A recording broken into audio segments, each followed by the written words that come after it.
Alright, today we're doing braised lamb and eggplant couscous. It is a really delicious dish, kind of a Greek, North African, Mediterranean type combination. And we're also going to do an eggplant sex test. See, now I got your attention.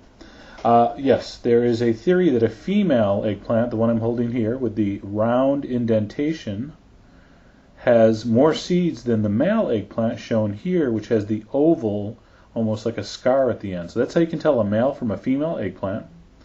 So before we do this big test, and very exciting here, this is real science. We're going to peel our eggplant. You can use a paring knife or a vegetable peeler. Now this was the female eggplant. All right, so it had that amount of seeds. There's the male eggplant, and it looks about the same. So actually, as I look closely, that was the male on my on your right. It did have a few less seeds. So when you're buying eggplant, try to get the ones with the oval scar at the end, not the round indentation. All right, anyway, we're going to dice up our eggplant, and here's the rest of the ingredients. Some lamb shoulder. Okay, I got 2 pounds of lamb shoulder. Those are called blade chops.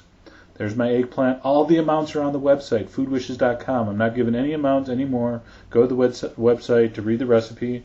I got some tomatoes, some garlic, some seasoning, salt and pepper. We got some dried herb de Provence. Secret ingredient, cinnamon. All right, and also something that goes very well with lamb and eggplant is ground cumin. All right.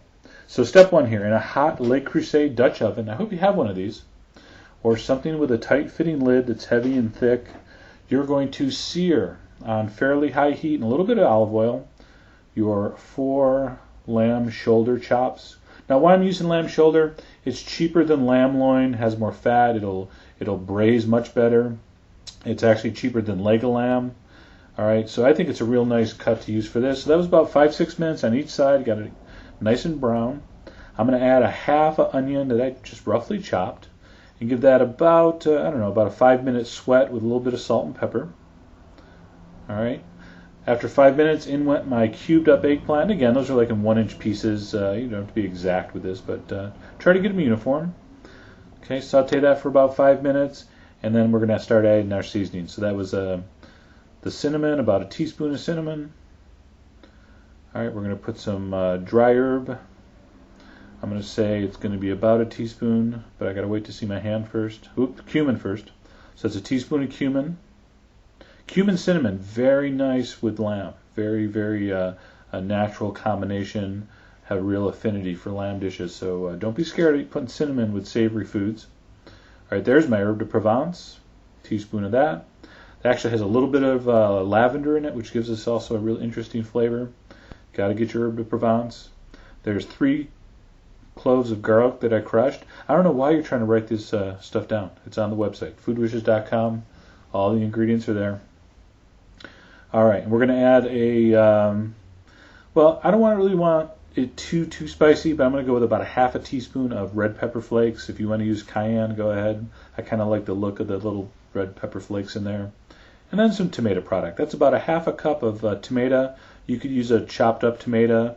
That's just a regular half a cup of marinara sauce I had left over. So I like it to have a little bit of tomato. I don't want it to be a tomato sauce. So it's just a little bit. All right, we're going to give that a little sizzle, kind of wake up those herbs and spices. So we'll give that about 5 minutes on medium-high heat, just to get stuff kind of acquainted. And then we're going to add 1 quart of chicken stock, okay, or chicken broth, doesn't matter. So 1 quart.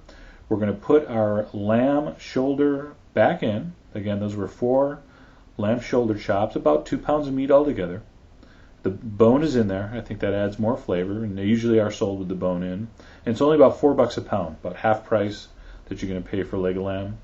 Bring that up to a gentle simmer.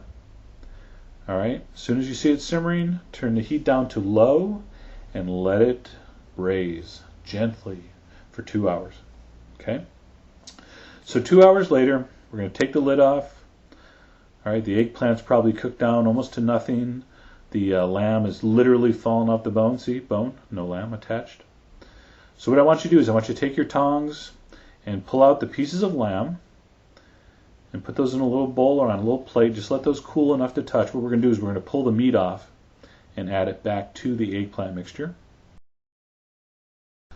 All right, now pay attention because we're going to go fast.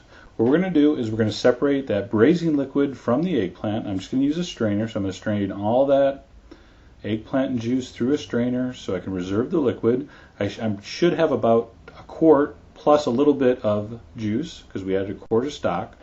So for 4 cups of couscous, I'm going to need 4.5 cups of the braising liquid, and we'll measure that. All right, well, as soon as that meat's cool enough to handle, I want you to put it back into the eggplant mixture and just cover that, keep it warm. And then into a stock pot, because this has to be boiling hot when we add it to our couscous. Measure your 4 cups. All right, so there's 3, there's 4, and then I had just a little bit left in the bowl, so it was about 4.5 cups total. So that worked out perfect. We're going to measure 4 cups, so just a little less, 4 cups of whole wheat couscous. And very important step here. And by the way, couscous is not a grain. It's actually little tiny bits of pasta. So we're going to add, I don't know, 3 or 4 tablespoons of olive oil. And with your fork, you want to mix it all around. You want all those little bits of semolina pasta there to be coated with the olive oil before we add our hot liquid. So on the stove, we have our 4.5 cups of the lamb stock, bringing it up to a boil. I'm just going to give it a pinch of our rosemary salt. By the way, I make this rosemary salt. Should be available on the site soon. And here's how you cook couscous. It is the world's easiest thing to make. You pour over your hot liquid, which was the lamb stock, 4.5 cups, and you wrap it for 5 minutes. All right, don't stir it, don't do anything. So wrap it real tight. Very important. It's got to be just really tightly wrapped. And then just leave it alone for 5 minutes. There's a graphic to remind you, in case you didn't believe me. All right, 5 minutes later, I'm going to unwrap it, and the most important step, with the tip of your fork, you got to fluff. You just kind of in a rotating motion, just use the tip of your fork and break up all those grains of couscous, and you'll get this beautiful, light, airy, fluffy, amazing, amazing product. If you let it sit there, it'll just be one big lump. And then to serve, so easy. I put the hot couscous on a platter. I poured over my eggplant braised lamb mixture. I topped with some nice Greek feta cheese, gave it a little bit of a salty kind of a tang. I also, as you see, topped it with some beautiful fresh herbs. I had a little bit of mint, some Italian parsley, a little bit of oregano. Really, really nice combination of flavors. Again, couscous could not be easier. Those braised lamb shoulders, almost foolproof. Eggplant lamb, natural. Anyway, perfect dish for a banquet, a buffet, a dinner party. You put it in the middle of the table. The next day cold, throw a little oil and vinegar in there. You got a nice lamb, eggplant, tabbouleh salad. So anyway, I really hope you give this a try. Make sure you go to the website, get all the detailed information on the ingredient amounts and the procedure, and enjoy.